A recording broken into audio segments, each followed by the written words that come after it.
The Decay of Lying, an Observation by Oscar Wilde. A dialogue. Persons, Cyril and Vivian. Scene, the library of a country house in Nottinghamshire. Cyril, coming in through the open window from the terrace. My dear Vivian, don't coop yourself up all day in the library. It is a perfectly lovely afternoon. The air is exquisite. There is a mist upon the woods, like the purple bloom upon a plum. Let us go and lie on the grass and smoke cigarettes and enjoy nature. Vivian, enjoy nature? I am glad to say that I have entirely lost that faculty. People tell us that art makes us love nature more than we loved her before, that it reveals her secrets to us, and that after a careful study of Corot and Constable, we see things in her that had escaped our observation. My own experience is that the more we study art, the less we care for nature. What art really reveals to us is nature's lack of design, her curious crudities, her extraordinary monotony, her absolutely unfinished condition. Nature has good intentions, of course, but as Aristotle once said, she cannot carry them out. When I look at a landscape, I cannot help seeing all its defects. It is fortunate for us, however, that nature is so imperfect, as otherwise we should have had no art at all. Art is our spirited protest, our gallant attempt to teach nature her proper place. As for the infinite variety of nature, that is a pure myth. It is not to be found in nature herself. It resides in the imagination, or fancy, or cultivated blindness of the man who looks at her. Cyril, well, you need not look at the landscape. You can lie on the grass and smoke and talk. Vivian, but nature is so uncomfortable. Grass is hard and lumpy and damp, and full of dreadful black insects. Why, even Morris's poorest workman could make you a more comfortable seat than the whole of nature can. Nature pales before the furniture of the street which from Oxford has borrowed its name, as the poet you love so much once vilely phrased it. I don't complain. If nature had been comfortable, mankind would never have invented architecture, and I prefer houses to the open air. In a house we all feel of the proper proportions. Everything is subordinated to us, fashioned for our use and our pleasure. Egotism itself, which is so necessary to a proper sense of human dignity, is entirely the result of indoor life. Out of doors one becomes abstract and impersonal. One's individuality absolutely leaves one. And then nature is so indifferent, so unappreciative. Whenever I am walking in the park here, I always feel that I am no more to her than the cattle that browse on the slope, or the burdock that blooms in the ditch. Nothing is more evident than that nature hates mind. Thinking is the most unhealthy thing in the world, and people die of it just as they die of any other disease. Fortunately, in England at any rate, thought is not catching. Our splendid physique as a people is entirely due to our national stupidity. I only hope we shall be able to keep this great historic bulwark of our happiness for many years to come. But I am afraid that we are beginning to be overeducated. At least everybody who is incapable of learning has taken to teaching. That is really what our enthusiasm for education has come to. In the meantime, you had better go back to your wearisome, uncomfortable nature and leave me to correct my proofs. Cyril, writing an article? That is not very consistent after what you have just said. Vivian, who wants to be consistent?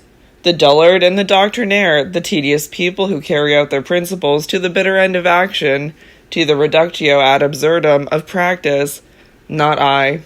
Like Emerson, I write over the door of my library the word whim. Besides, my article is really a most salutary and valuable warning. If it is attended to, there may be a new renaissance of art. Cyril, what is the subject? Vivian, I intend to call it The Decay of Lying, a Protest. Cyril, lying? I should have thought that our politicians kept up that habit. Vivian, I assure you that they do not. They never rise beyond the level of misrepresentation, and actually condescend to prove, to discuss, to argue. How different from the temper of the true liar, with his frank, fearless statements, his superb irresponsibility, his healthy, natural disdain of proof of any kind. After all, what is a fine lie? Simply that which is its own evidence. If a man is sufficiently unimaginative to produce evidence in support of a lie, he might just as well speak the truth at once. No, the politicians won't do.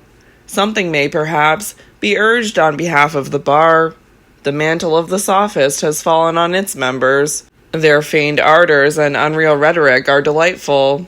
They can make the worse appear the better cause, as though they were fresh from Leontine schools, and have been known to wrest from reluctant juries triumphant verdicts of acquittal for their clients, even when those clients, as often happens, were clearly and unmistakably innocent. But they are briefed by the prosaic, and are not ashamed to appeal to precedent. In spite of their endeavors, the truth will out. Newspapers, even, have degenerated. They may now be absolutely relied upon. One feels it as one wades through their columns. It is always the unreadable that occurs. I am afraid that there is not much to be said in favor of either the lawyer or the journalist. Besides, what I am pleading for is lying in art. Shall I read you what I have written? It might do you a great deal of good. Cyril: Certainly, if you give me a cigarette. Thanks. By the way, what magazine do you intend it for? Vivian: For the retrospective review. I think I told you that the Elect had revived it. Cyril: What do you mean by the Elect? Vivian: Oh, the tired hedonists, of course. It is a club to which I belong. We are supposed to wear faded roses in our buttonholes when we meet, and to have a sort of cult for Domitian. I am afraid you are not eligible. You are too fond of simple pleasures. Cyril: I should be blackballed on the ground of animal spirits, I suppose. Vivian: Probably. Besides, you are a little too old. We don't admit anybody who is of the usual age. Cyril: Well, I should fancy you are all a good deal bored with each other. Vivian: We are. That is one of the objects of the club. Now, if you promise not to interrupt too often, I will read you my article. Cyril: You will find me all attention. Vivian, reading in a very clear, musical voice. The Decay of Lying, a Protest. One of the chief causes that can be assigned for the curiously commonplace character of most of the literature of our age is undoubtedly the decay of lying as an art, a science, and a social pleasure. The ancient historians gave us delightful fiction in the form of fact. The modern novelist presents us with dull facts under the guise of fiction. The Blue Book is rapidly becoming his ideal both for method and manner. He has his tedious document humain, his miserable little coin de la création, into which he peers with his microscope.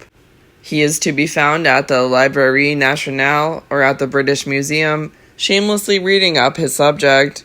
He has not even the courage of other people's ideas, but insists on going directly to life for everything, and ultimately, between encyclopedias and personal experience, he comes to the ground, having drawn his types from the family circle or from the weekly washerwoman, and having acquired an amount of useful information from which never, even in his most meditative moments, can he thoroughly free himself. The loss that results to literature in general from this false ideal of our time can hardly be overestimated. People have a careless way of talking about a born liar, just as they talk about a born poet. But in both cases they are wrong. Lying and poetry are arts, as Plato saw, not unconnected with each other, and they require the most careful study, the most disinterested devotion. Indeed, they have their technique, just as the more material arts of painting and sculpture have, their subtle secrets of form and color, their craft mysteries, their deliberate artistic methods. As one knows the poet by his fine music, so one can recognize the liar by his rich rhythmic utterance, and in neither case will the casual inspiration of the moment suffice. Here, as elsewhere, practice must precede perfection. But in modern days, while the fashion of writing poetry has become far too common, and should, if possible, be discouraged, the fashion of lying has almost fallen into disrepute. Many a young man starts in life with a natural gift for exaggeration which, if nurtured in congenial and sympathetic surroundings, or by the imitation of the best models, might grow into something really great and wonderful. But, as a rule, he comes to nothing. He either falls into careless habits of accuracy. Cyril, my dear fellow. Vivian, please don't interrupt in the middle of a sentence. He either falls into careless habits of accuracy, or takes to frequenting the society of the aged and the well-informed. Both things are equally fatal to his imagination, as indeed they would be fatal to the imagination of anybody, and in a short time he develops a morbid and unhealthy faculty of truth-telling, begins to verify all statements made in his pretense, has no hesitation in contradicting people who are much younger than himself, and often ends by writing novels which are so lifelike that no one can possibly believe in their probability. This is no isolated instance that we are giving. It is simply one example out of many, and if something cannot be done to check, or at least to modify our monstrous worship of facts, art will become sterile, and beauty will pass away from the land. Even Mr. Robert Louis Stevenson, that delightful master of delicate and fanciful prose, is tainted with this modern vice, for we know positively no other name for it. There is such a thing as robbing a story of its reality by trying to make it too true, and The Black Arrow is so inartistic as not to contain a single anachronism to boast of, while The Transformation of Dr. Jekyll reads dangerously like an experiment out of the Lancet. As for Mr. Rider Haggard, who really has, or had once, the makings of a perfectly magnificent liar, he is now so afraid of being suspected of genius that when he does tell us anything marvelous, he feels bound to invent a personal reminiscence, and to put it into a footnote as a kind of cowardly corroboration. Nor are our other novelists much better. Mr. Henry James writes fiction as if it were a painful duty, and wastes upon mean motives and imperceptible points of view his neat literary style, his felicitous phrases, his swift and caustic satire. Mr. Hall Caine, it is true, aims at the grandiose, but then he writes at the top of his voice. He is so loud that one cannot hear what he says. Mr. James Payn is an adept at the art of concealing what is not worth finding. He hunts down the obvious with the enthusiasm of a short-sighted detective. As one turns over the pages, the suspense of the author becomes almost unbearable. The horses of Mr. William Black's Phaeton do not soar towards the sun.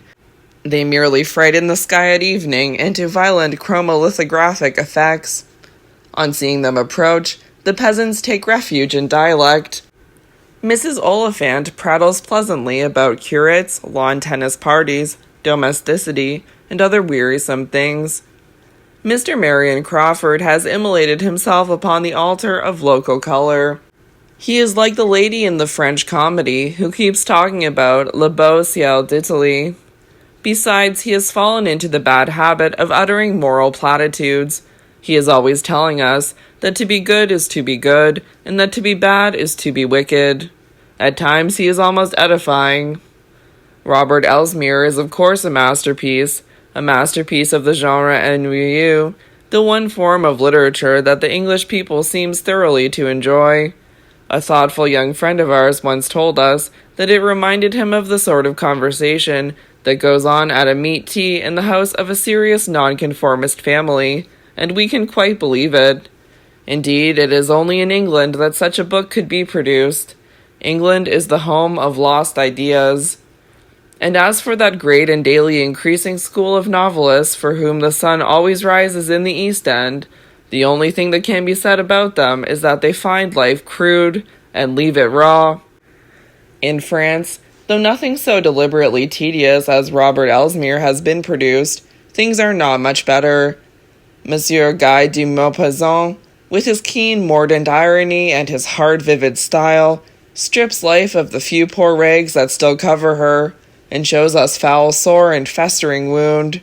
He writes lurid little tragedies in which everybody is ridiculous, bitter comedies at which one cannot laugh for very tears.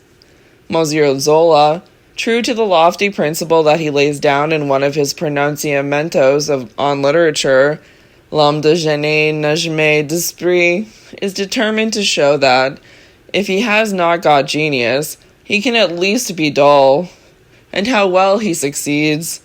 He is not without power. Indeed, at times, as in Germinal, there is something almost epic in his work. But his work is entirely wrong from beginning to end, and wrong not on the grounds of morals, but on the ground of art. From any ethical standpoint, it is just what it should be. The author is perfectly truthful and describes things exactly as they happen. What more can any moralist desire? We have no sympathy at all with the moral indignation of our time against Monsieur Zola. It is simply the indignation of Tartuffe on being exposed. But from the standpoint of art, what can be said in favor of the author of L'Assommoir, Nana, and Pot Boulet? Nothing. Mr. Ruskin once described the characters in George Eliot's novels as being like the sweepings of a Pentonville omnibus, but Monsieur Zola's characters are much worse. They have their dreary vices and their drearier virtues. The record of their lives is absolutely without interest. Who cares what happens to them? In literature, we require distinction, charm, beauty, and imaginative power. We don't want to be harrowed and disgusted with an account of the doings of the lower orders. Monsieur Daudet is better. He has wit, a light touch, and an amusing style.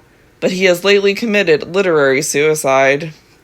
Nobody can possibly care for Delabole with his Il fait lutter pour l'art, or for Valgemour with his eternal refrain about the nightingale, or for the poet in Jack with his Mal Cruel. Now that we have learned from 20 ans de ma vie littéraire that these characters were taken directly from life, to us they seem to have suddenly lost all their vitality, all the few qualities they ever possessed. The only real people are the people who never existed, and if a novelist is base enough to go to life for his personages, he should at least pretend that they are creations, and not boast of them as copies. The justification of a character in a novel is not that other persons are what they are, but that the author is what he is. Otherwise, the novel is not a work of art.